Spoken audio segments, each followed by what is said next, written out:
Hi, my name is Kevin Thomas, W1DED, and this is Q5 Ham Radio. Today we're setting up something special, a deep dive into the CQ Worldwide CW Showdown. Three of the top operators in the world, Dan N6MJ, Chris KL9A, and Braco E77DX, are heading into a high-stakes battle for the #1 spot in the most prestigious contest of the year, the CQ Worldwide CW. The bands, the locations, the antennas, the weather, the fatigue, and even the luck. Everything matters. To help us understand what actually decides a contest at this level, I've asked one of the most respected minds in contesting to join me. His name is Jose and his call sign CT1BOH.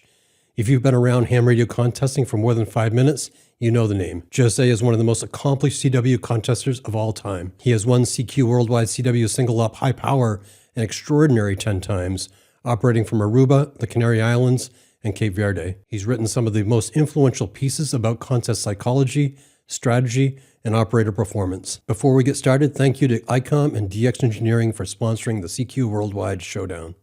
Welcome to Q5, Jose. Hi, Kevin. How are you? I'm well. Thank you for joining me today on a Sunday. I appreciate you taking the time. I'd like to hear from you a little bit about your contesting background, just to set the stage for our listeners. Well, I've been doing contesting since, I don't even remember, many years ago. It was in 1981. And every time I sort of did CQ Worldwide, both phone and CW. And I had this dream of breaking records, winning the contest. And in a way, I accomplished that. I won both phone and CW, and I broke world records on CW a couple of times, always operating single up all bands. I also did some multi-singles from Madeira, which was a lot of fun. So it's I-hand, let's talk this way, I-hand contesting, and it was a lot of fun. Well, it certainly makes you uniquely qualified to have this conversation. The fact that you're a 10-time winner of the CQ Worldwide CW, but also that you've operated from Madeira, Canary. I guess you probably haven't operated from Colombia, but you have operated from that part of the world in Aruba. So again, you're uniquely qualified for this. So I'm really excited to have this conversation today. Yes.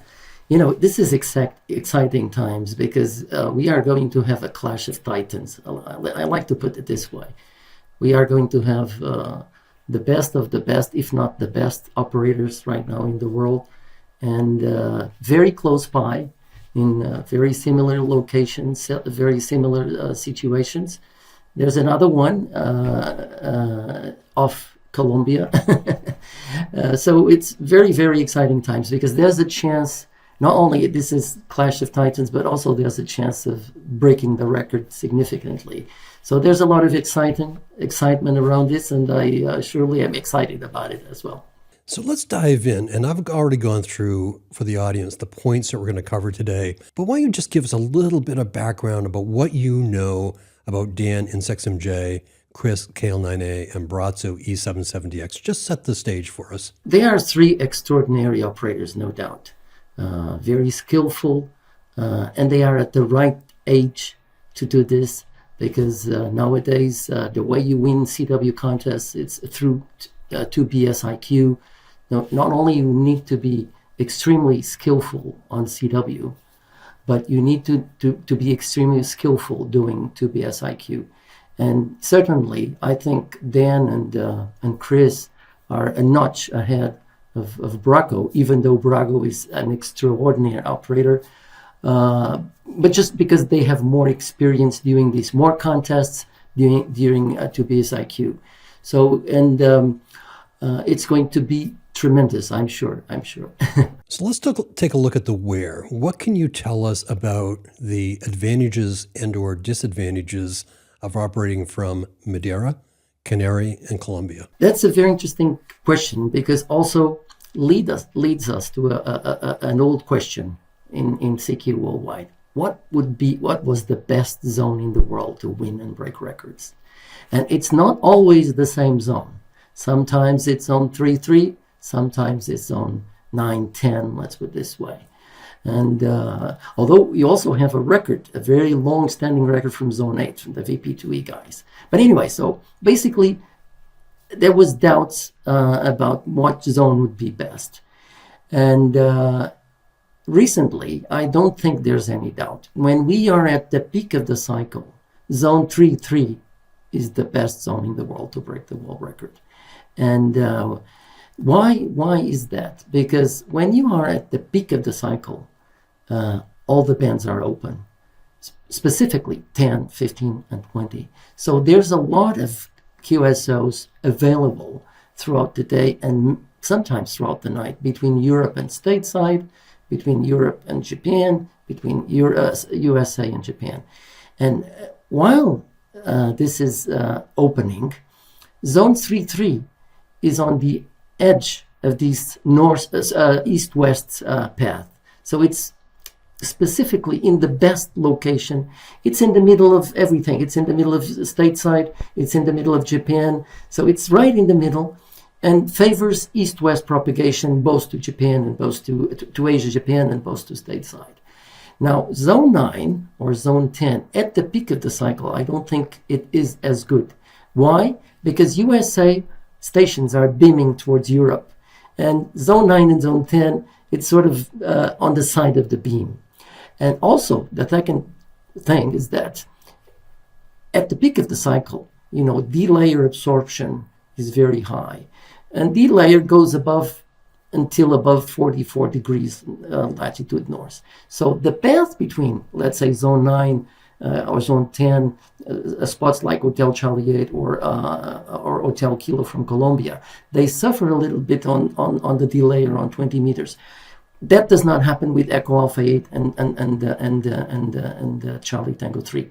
So there is no doubt that if you are at the peak of the cycle, Zone 3-3 is the best place in the world. That is why I think Braco is going to suffer a little bit. Also because, don't take me wrong, he's the world record holder from D4DX. He even broke my record, even though at the time I had no 10 meters. But anyway, so he's superb operator. But I think he stands no chance at winning this game. First, because of geography, and second, because of 2BS IQ that I mentioned before. So if Braco's going to be at a disadvantage in Colombia, and I understand that, let's look at Canary and Madeira. Who's at the advantage there? Is there an advantage given their proximity, one of their proximity to Europe? That's also an interesting question, because this interview that we are doing here, in a way, I'm trying to guess at the end who has the most chances of winning.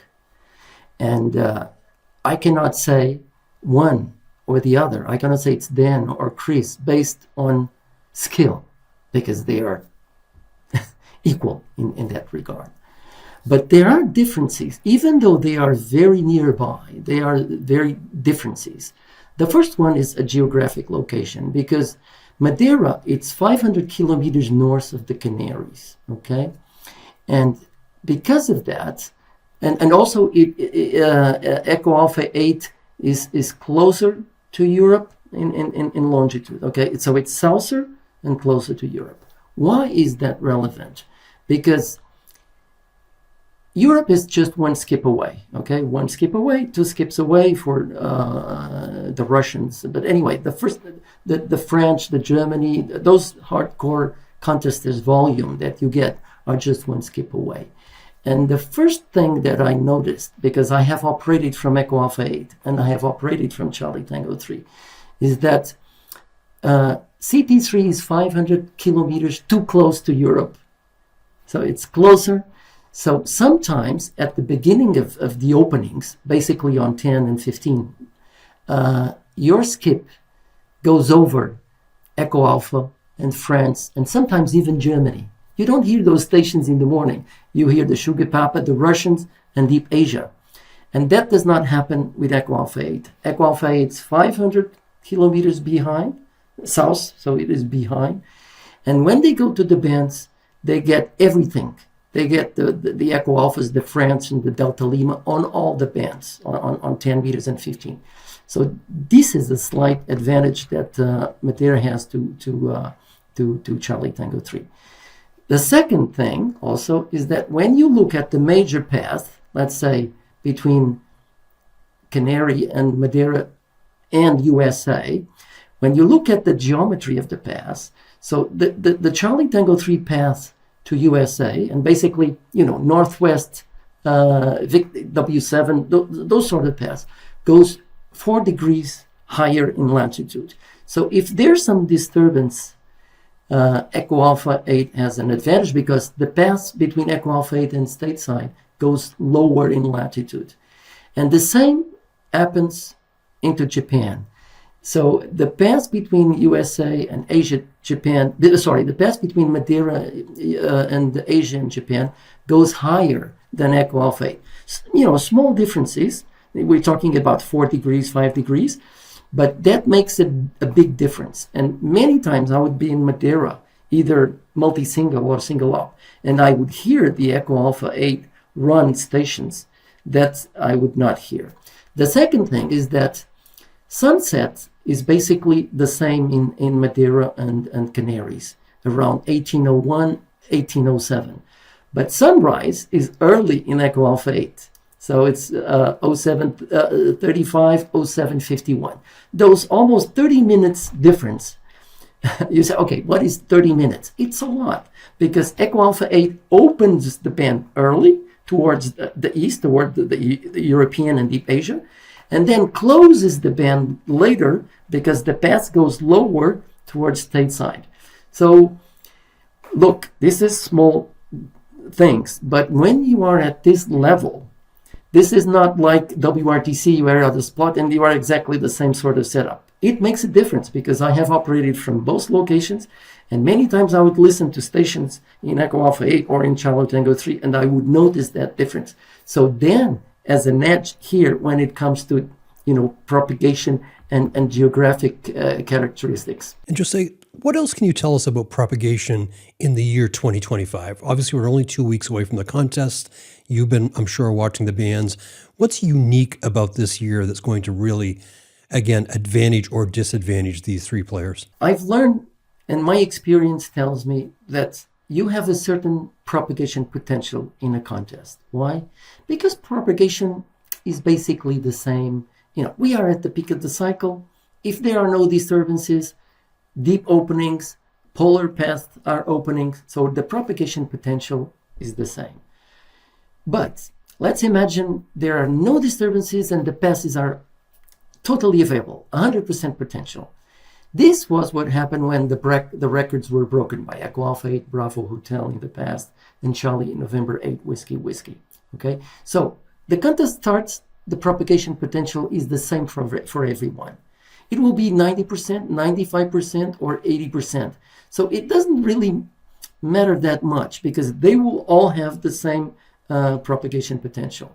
But both Dan and Chris, they are new to these locations, right? Dan has a slight advantage because Dan was operated there as Charlie Tango 3 Yankee Alpha. Actually, with me, we did a multi Charlie Tango 3 Yankee Alpha. He was there on 20 meters. So I know Dan from many years ago. And he also went there to Echo Fox 8 United, I think, on SSB, and now to CQ9A. So he has been there 3 times. And Chris has been there, WPX, very different propagation, and now CQ. So they are on equal levels. They don't really know propagation that much, but that doesn't really matter that much because, they are splendid, fantastic operators. And when you are doing 2PSIQ, it's not complicated. You go to the bands that are open immediately. Of course, there are things that you can make advantage if you know these sort of specifics that I've told. But I'm from this part of the world. Of course, I should know this better than both of them. But I don't think this will be a factor. So we don't know what the propagation potential is. What we would like is not have disturbances because the bands will be open. But there's a big but here. Records are broken when there's nighttime propagation. Really splendid. 20 meters is open between Europe and stateside. When I say open during the night, it's from 00 to 40 Zulu. If that happens, then we are going to have splendid propagation. And we don't know if that's going to happen. We only know at the day.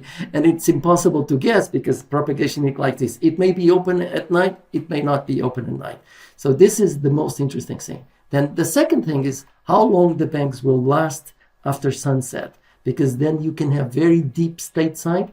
And for 2PSIQ, it's really important to have a lot of stateside, a percentage in your QSOs that happens in the afternoon, at night. Because if the bands close very early, then you have to move from, maybe 1520 to 4080. And it's very different if you are 4080 instead of 1520 or 2040 in total volume of QSOs.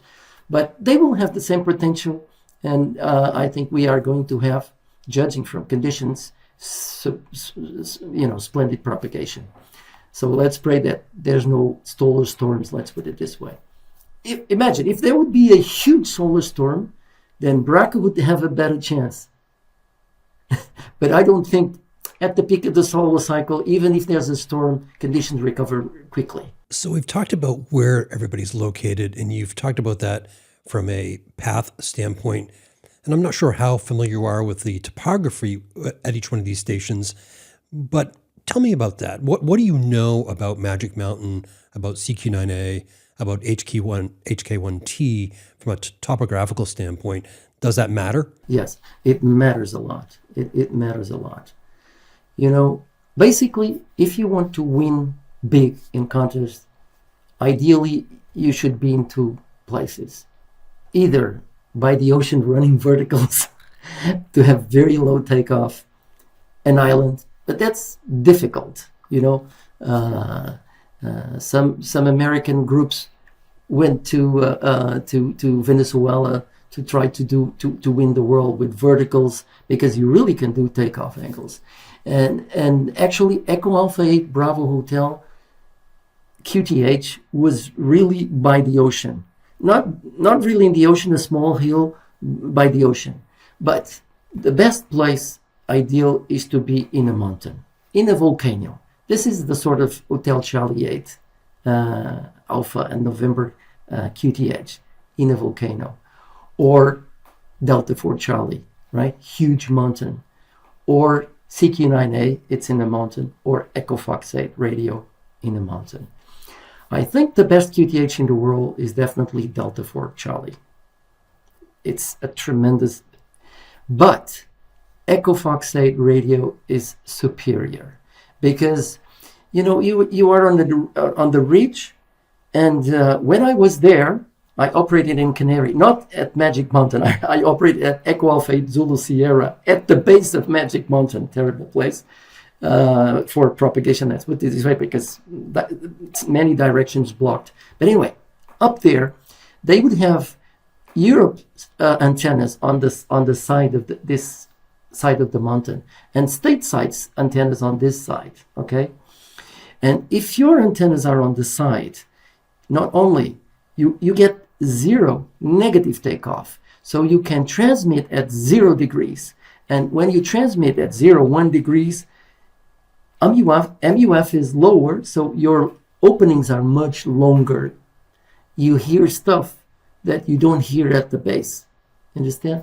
So an Echo Fox 8 is this sort of QTH, fantastic QTH, and is completely unobstructed from 233 degrees south to 90 degrees. So basically, USA is completely unobstructed.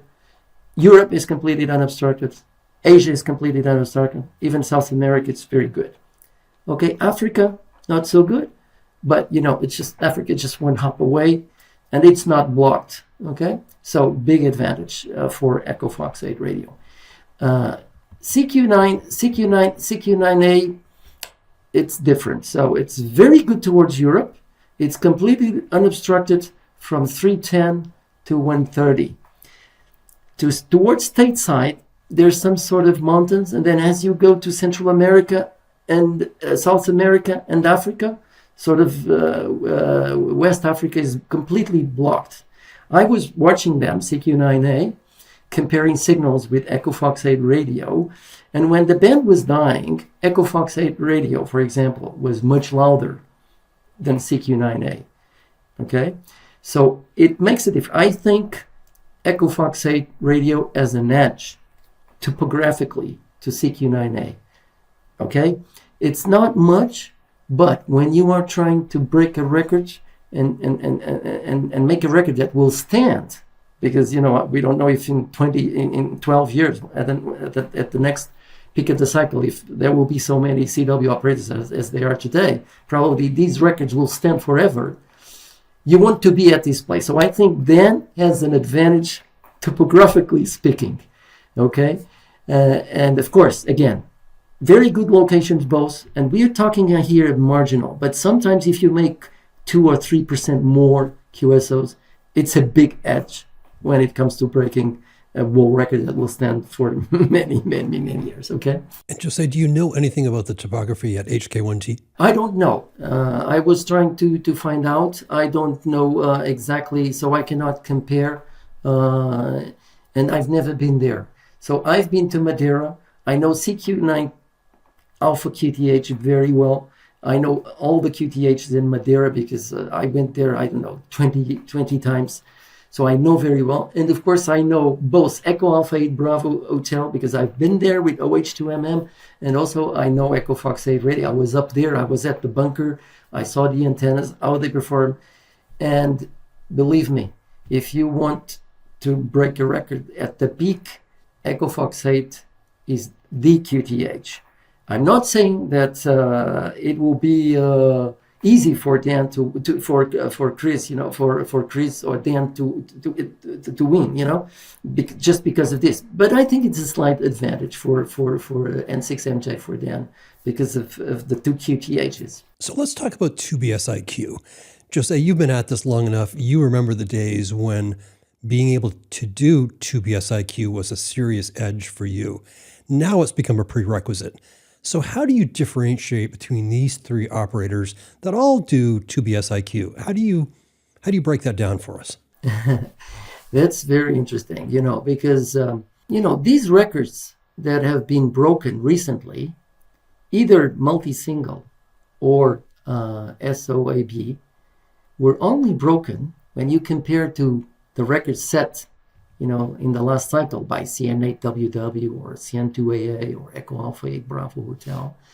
They were only broken because of 2BSIQ or in-band in case of multi-single. So there was a technological difference because right now, propagation is not as good as it was in the last cycle when these, or 2 cycles ago, when these records were broken. You look at the flux is lower in propagation, so not as good propagation. And right now we don't have as many multipliers as we used to have in the past because of COVID, and there was an impact after COVID in multipliers.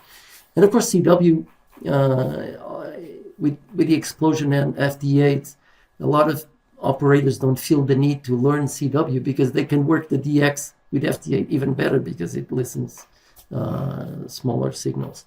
So these records were broken because of in-band technology and 2BSIQ. And you will never win like you used to do with SO2R. It's impossible. Why? Because you are at the peak of the cycle. You have constant people calling you at these places, CQ9A or Echo Fox 8 Radio or Hotel Kilo 1. Not as many because they favor north-south propagation, not east-west, as I told you before. But so you need to beat 2BSIQ, and at a certain rate, it will always be better to run than to stop and look for multipliers or do SO2R. So you just run. You just sit there and run. And if you try to do SO2R, you lose because you have to listen. Only one radio running, the other listening, and you lose. Even if you find multipliers. And at the peak of the cycle, you're not able to find multipliers that easy because the bands are crowded and it's very difficult to go through all those spots to find the multipliers. So unless you do 2BSIQ, you are not going to win. And now these two guys, N6MJ and KL9A, they are the best of the best, if not the best, as I told you. But there are differences.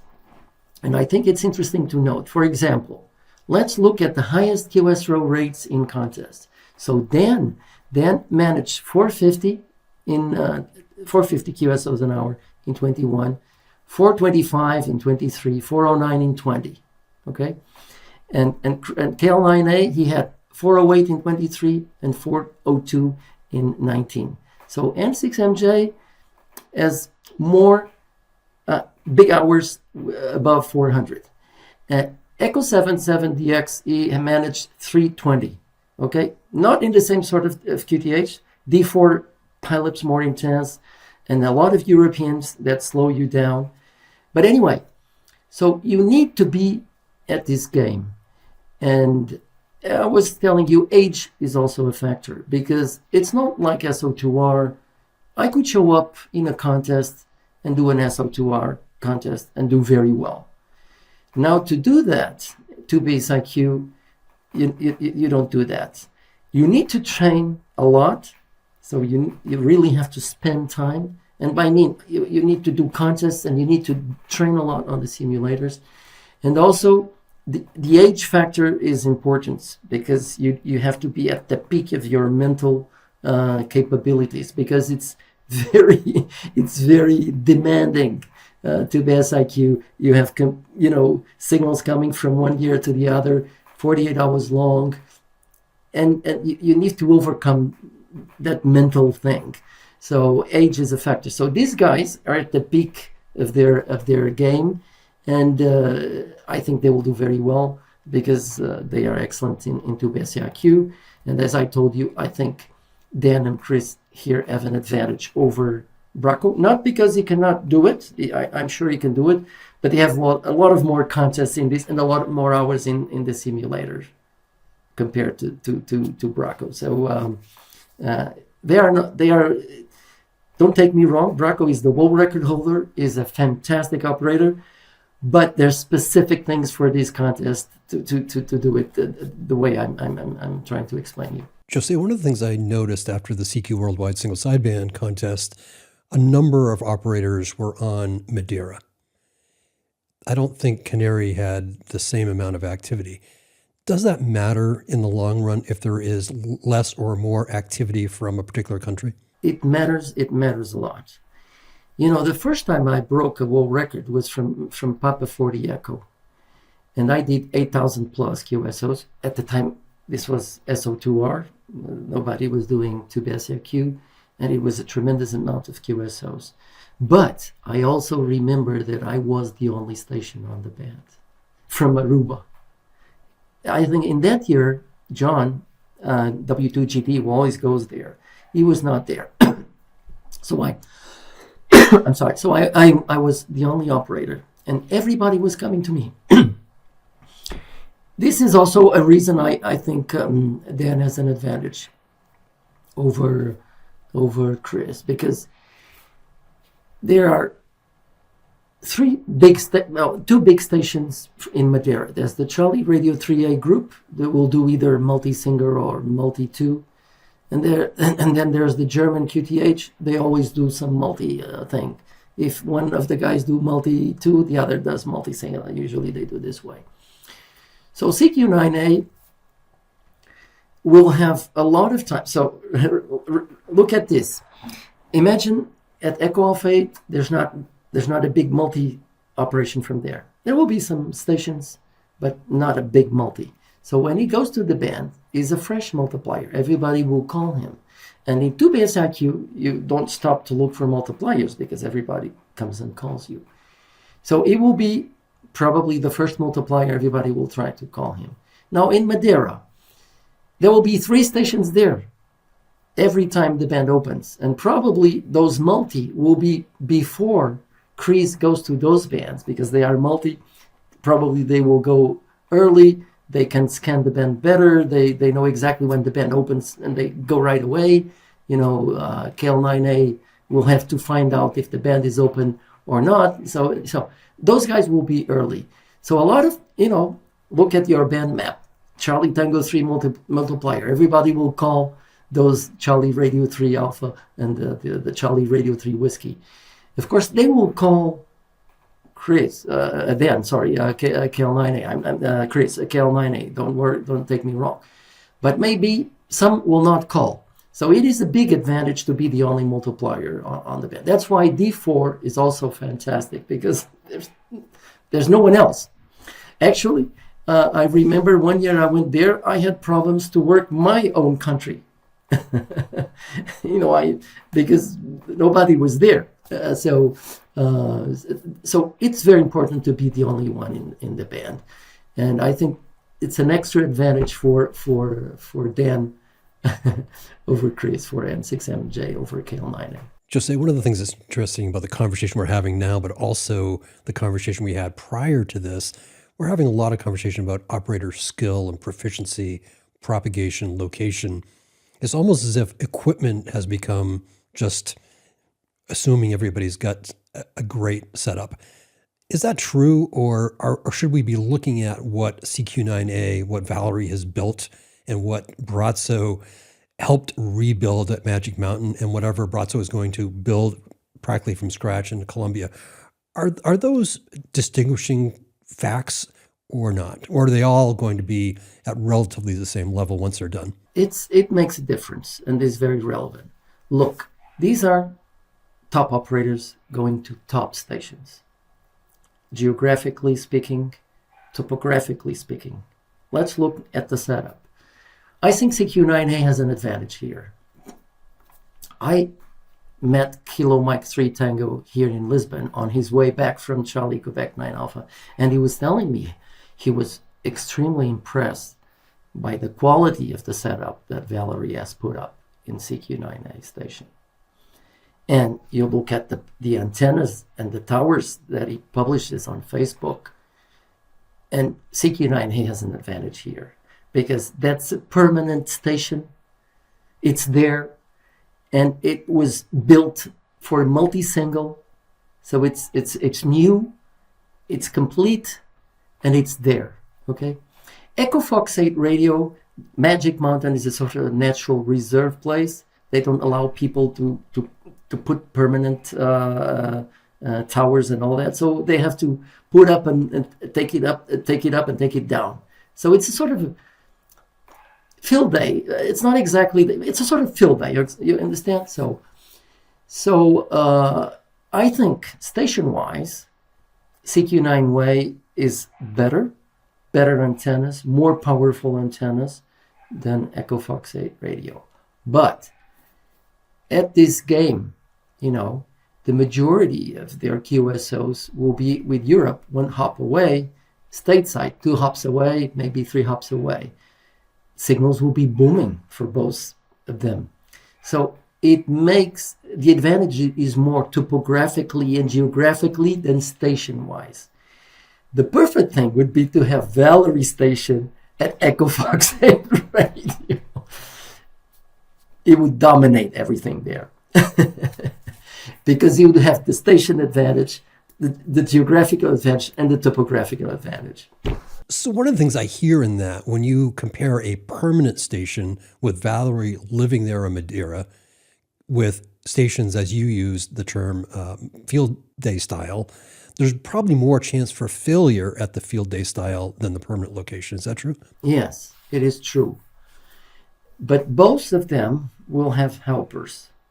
When I went to D4 Charlie and I broke the record there, I had with me, there's a guy living there, Echo Alpha 8 Fox now. He lives there at the station, it makes a big difference because he sort of maintains things. But anyway, so KL9A will have Valerie there, and he knows the station. It's his station, so it will help anything. And also N6MJ will have Levi. I believe K6JO will be there. But in this regard, KL9A is also a station builder. So, they have an edge because there's Valerie and there's KL9A.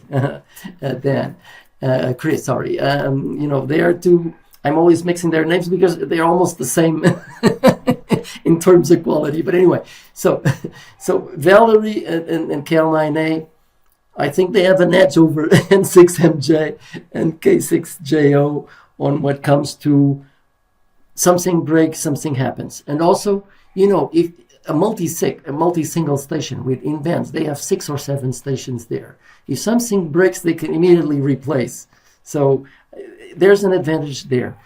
So being a permanent is a completely different thing than you have to build up.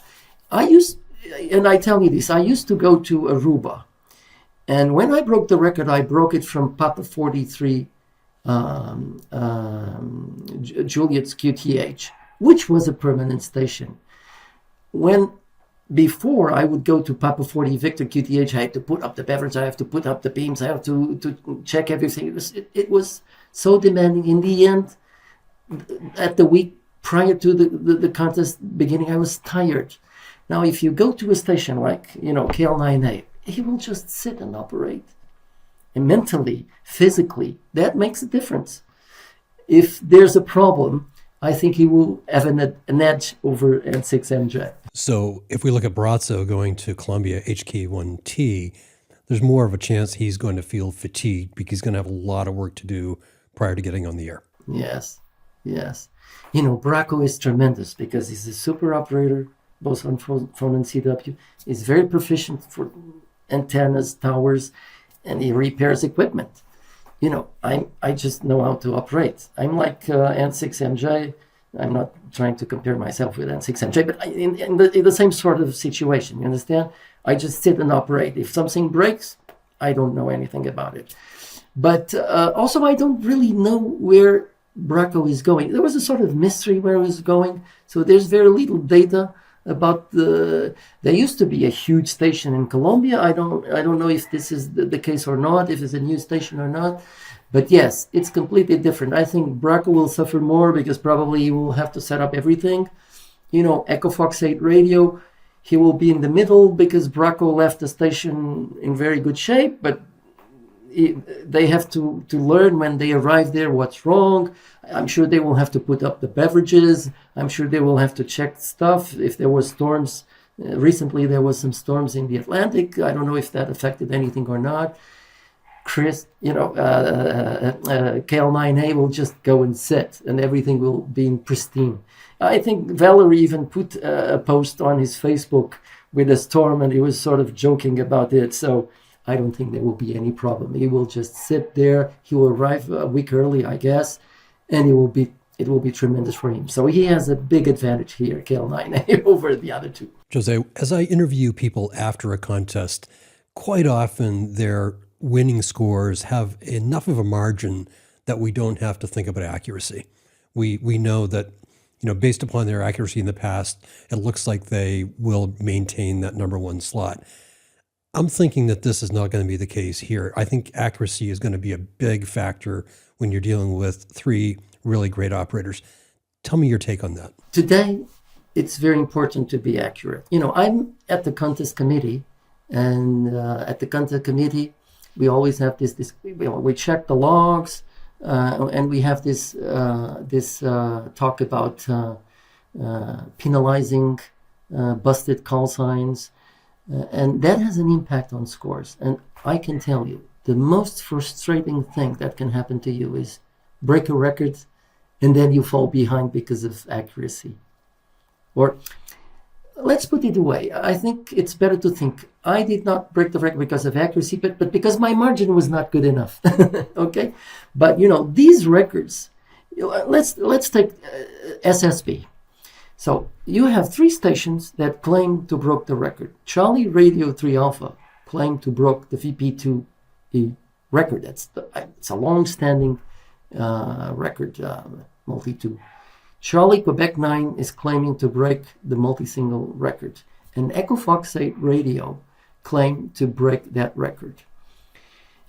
And nobody knows. I mean, the contest committee knows already, but nobody knows. So maybe all of three will break the record. Maybe none of them breaks the record. And maybe just one or two breaks the record. So you have to do two things here. The first, enough margin. But of course, that depends on the propagation potential. That depends on the multipliers.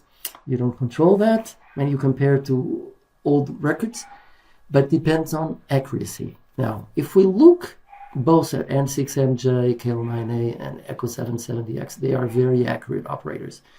I was looking at public data that's on CQ Worldwide website. So if you go to raw scores that CQ Worldwide publishes, and you go final scores, and you make the score reduction. So I went to the site, so I'm not using here contest committee information that I have, public information. N6MJ had 7.2% deduction on score in 19, 6.2 in 20, in 2020, and 4.2 in 2023. He's improving. And 4.2 score reduction is very small score reduction. Now, KL9A had 4.5 in 2019, 3.5 in 2020, and 5.4 and 5.4 in 2023. And Braco in D4DX has 4.1. So looking at this data, I would say that KL9A is probably the most consistent, accurate over time. Braco in his one-time show, when he broke the CW record, very, very accurate, 4.1, even more accurate than the other twos, and then is improving. So I don't think there will be much differences from there. But there's something different here for both KL9A and N6MJ, because they are used to operate from stateside, and 2BSIQ excels when you have, let's say, 80% of your QSOs with stateside stations, because stateside stations have 4 characters long, maybe 5. When you go to Europe, all the calls have 5 characters long, or even 6, like my call sign CT1BOH, 6 characters long.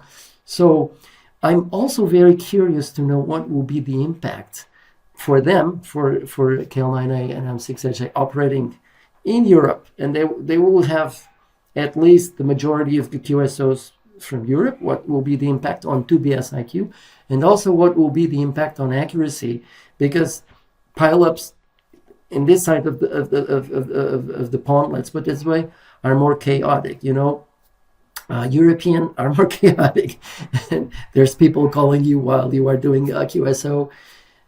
To sum up, they are extremely accurate. I don't think this will be an issue, but if scores are so close, because they are operating very nearby, maybe accuracy will be the deciding factor. So they have to be at their best game, to not let that thing come into way of breaking a record or losing to the other guy. So what is your take on each one of the operators' temperament?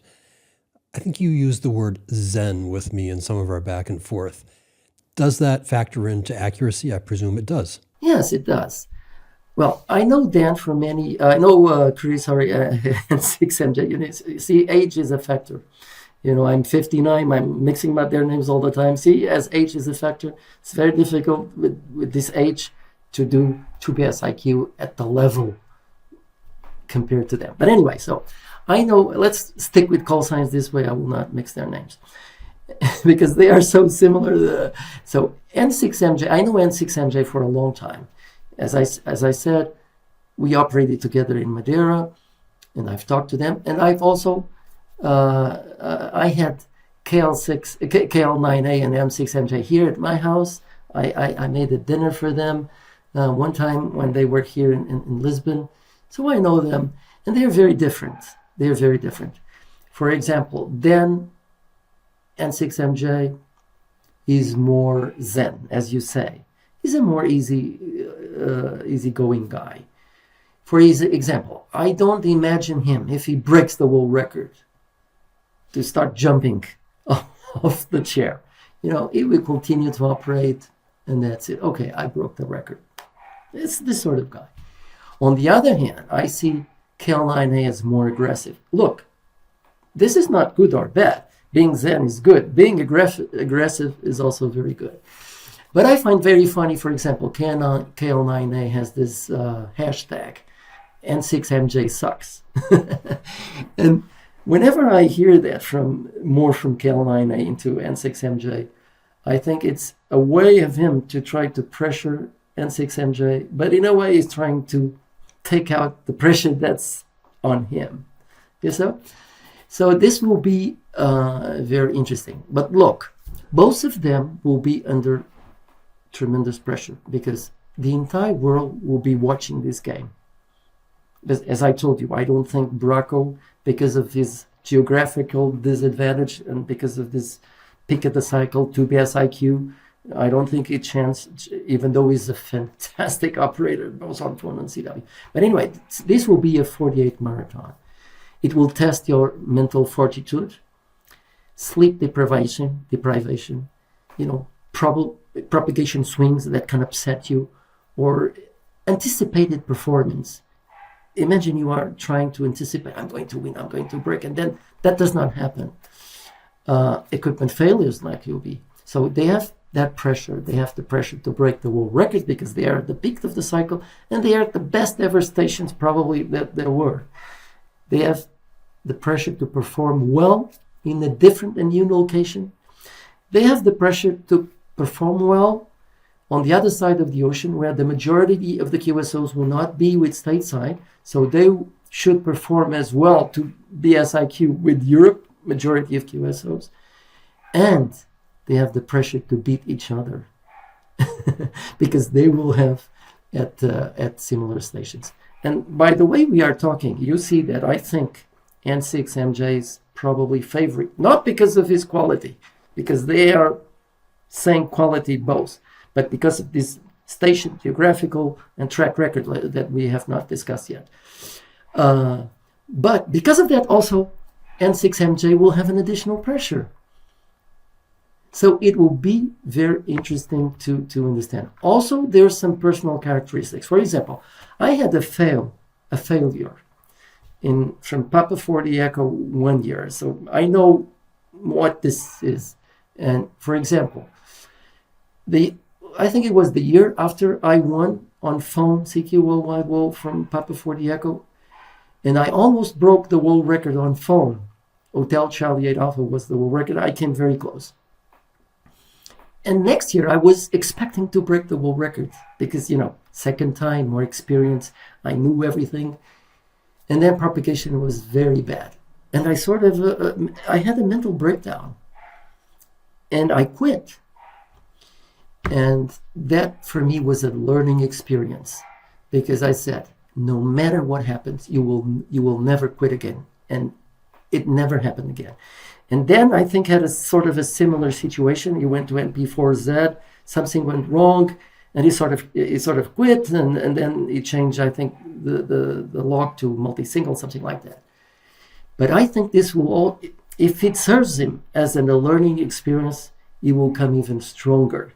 So, it's very interesting because I've been through that, and I know that you can learn from that. So N6MJ never had this sort of failure. I was reading your Q5 podcast the other day after the contest, and the first time I heard N6MJ talk about pressure was that I think he started the run when the contest was there, and everybody was behind him. I think he mentioned I felt the pressure and said, "Hey, somebody else, please take it." I was very surprised because I didn't understand that. So maybe he will feel this pressure. That's why this event is so exciting and interesting, because everybody will be looking and they will have a lot of pressure on them. So just to correct for the record, NP4Z was Chris KL9A, correct? Yes, KL9A, yeah. So let's talk about historical performance. You sort of alluded to that a few minutes ago that, all of these operators have had, a lot of contest experience and they've had wins. What does that tell you? Yes. When with this exercise, when I try to say, who is the favorite? Track history is very important because it gives you something. Of course, when the contest starts, it's a new event. You don't know what's going to happen. But we don't know what's going to happen. We are trying to guess who is going to win. So we look into the past. So, as I said, N6MJ and KL9A are within the best of the best, if not the best. So that's the first thing. The second thing is that N6MJ had 4 victories, world victories, out of 8. He won in 23, 21, 2016, and 2019. And KL9A only had 1 in 2020 out of 6. Okay, wins. Of course, it's not completely fair because many of the times that Cal 9A could have won. I was in 3-point land and he was in 2-point land. So, but anyway, the scoring is what it is. It doesn't matter. And M6MJ won when he was in 2-point land.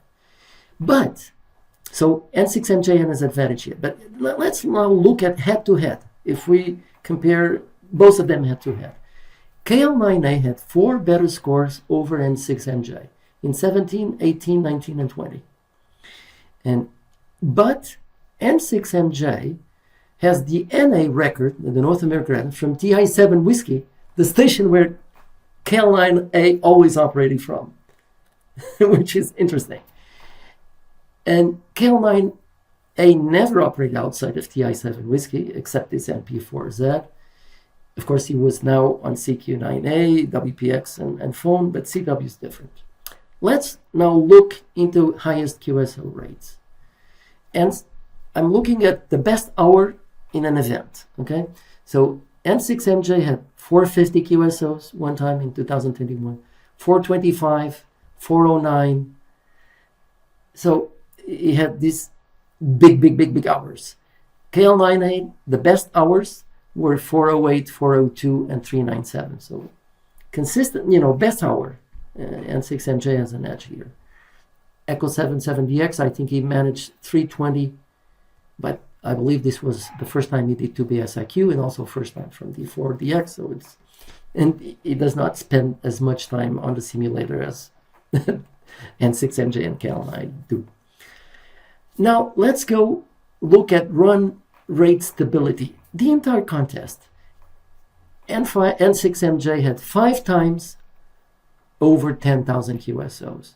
11,840, 11,300, 10,920, and 10,051. KL9A at 2 times over 10,000. He had 11,582 and then 11,224. So when we compare this history, it seems that maybe N6MJ has a slight difference there. But I think this also puts him, as I told you, additional pressure on him because he has now to show that on a superior station. So this is very interesting. They are very close, but there are differences here. So that's why I say this is the clash of the titans, because now they will be in more similar situation, because when they were competing TI7 Whiskey and Zulu Fox 1 Alpha, the stations were far apart. It's not like Echo Fox 8 Radio and CQ9. They are very close, even though there are differences geographically, topographically, as I told you, in propagation, but it's more close than they were before. So it's not sort of WRTC, because there are differences. As I told, CQ9 station, I think it's better than N6MJ, but it will be super exciting to see, and everybody will be watching on the scoreboard. And I'm very curious, I haven't asked them yet, if they are going to follow each other's score on the scoreboard, because that can give you an additional pressure if you are behind. So is it best to not look into? But imagine one does not look into it, and the other looks into it. This guy that looks into it has an advantage over the other. But if both of them look into it and one is behind, it will be a tremendous pressure. So I don't know what they are going to do, but it will be interesting to ask them what if they are going to follow Score Live in real time. Jose, I need to take you back to something you said a few minutes ago. You're talking about having a big win and returning to P40E and then kind of falling apart, if you don't mind me framing it that way. And that kind of surprised me. I would think after a big win, that would just increase your confidence the next time around. Are you suggesting the opposite dynamic happens, that there's just more pressure because you've won in the past? Yeah, there is. But I think what caused that was a difference between what I was expecting and reality.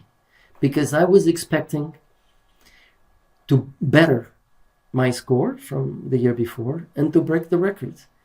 And then propagation did not provide that potential for me to do that.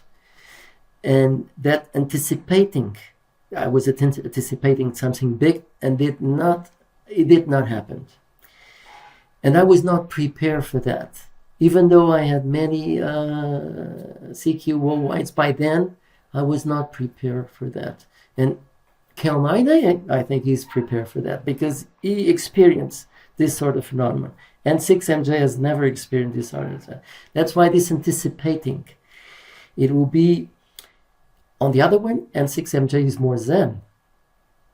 No? Maybe this will help him.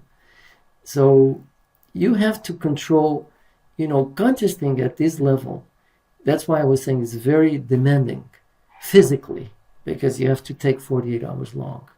Mentally, because 2BSIQ puts you in red line all the time. Red line all the time. Mentally, you're hearing thing. And then you have this pressure on you. And you have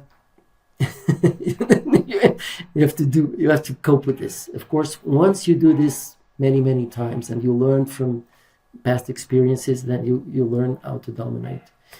I remember when I broke the world record from D4 Charlie, I broke it 3 or 4 hours before that. It was as if nothing happened. It was as if nothing happened because I had this preparation from years before.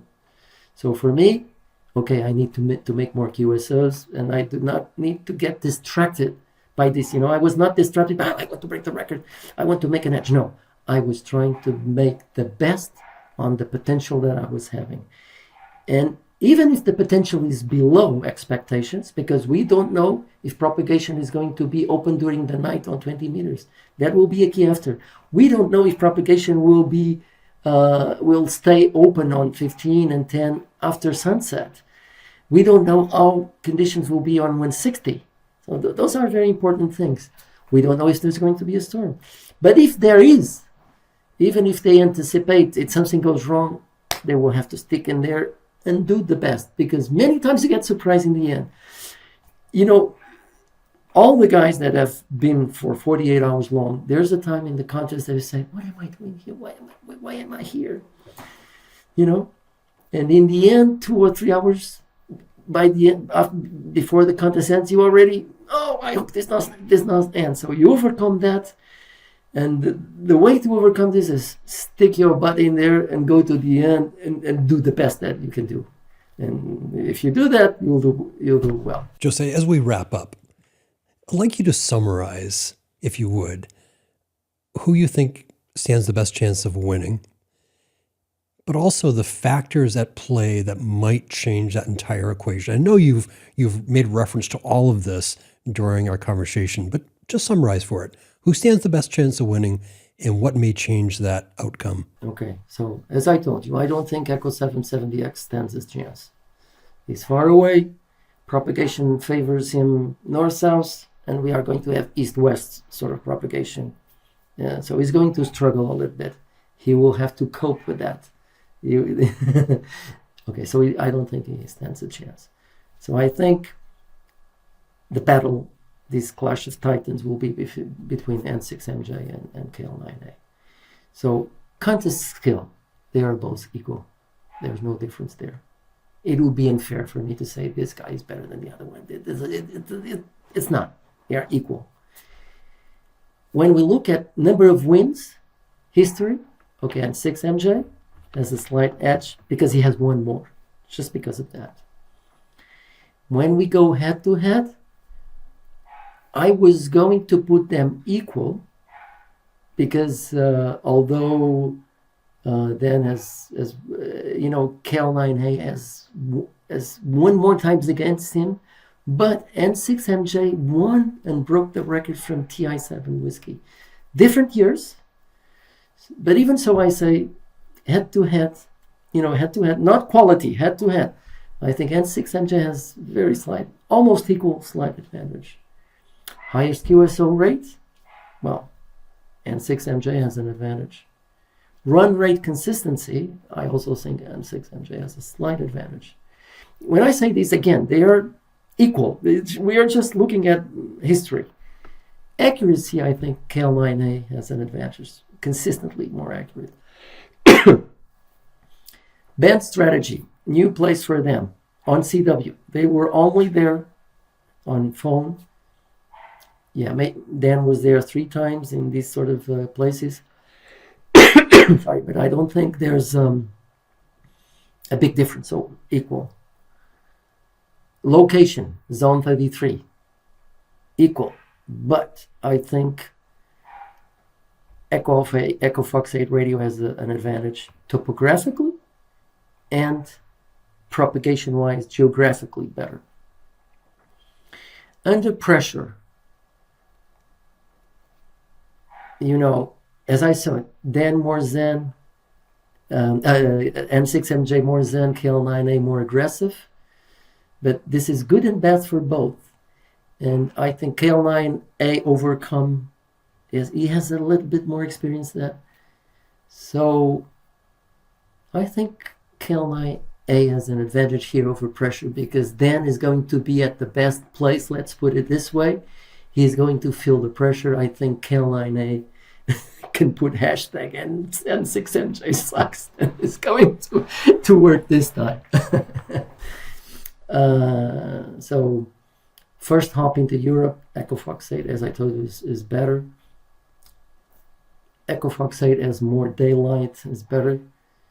Antenna setup, KL9A has an advantage. I think the station, you know, towers, antennas, equipment is better. Very difficult to say. I'm going to say this. And again, I'm not saying by what I'm saying now that one is better than the other. No. It's this sort of situation that I thought. If KL9A wins, I would be surprised. But if that happens, it will be pure performance. And if that happens, I will put my hat off to KL9A. Jose, this has been a fascinating conversation. You know, I came into this thinking we're going to just talk about these 3 great operators in the CQ Worldwide CW, but this is really a masterclass for any contest club around the world. You've really given us some amazing perspective on what it takes to win in a really understandable way, and I really appreciate you taking the time to share it with us today.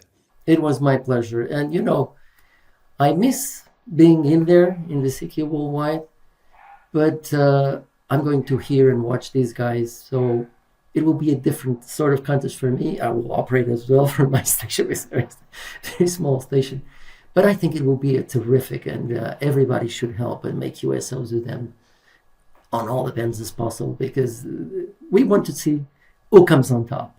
So this will be fantastic. Well, I hope you'll come back to Q5 after the contest just to share your views after it's all over, and we can kind of compare notes of what actually happened the way you thought it would, and what the actual outcome was. Would you do that? Yeah, sure. Maybe it would be interesting to have KL9A and M6MJ as well, because it's different when you live through this than someone who's just watching, you know. But yeah, sure, anytime. Fantastic. It's been a pleasure. My name is Kevin Thomas, W1DED. This is Q5 Ham Radio. I've been talking to Jose, CT1BOH. You'll be looking for him in the CQ Worldwide CW contest. I know he'll be on, but pay particular attention to the contest online scoreboard for Dan N6MJ, Chris KL9A, and Braco E77DX. It's going to be a lot of fun. 73.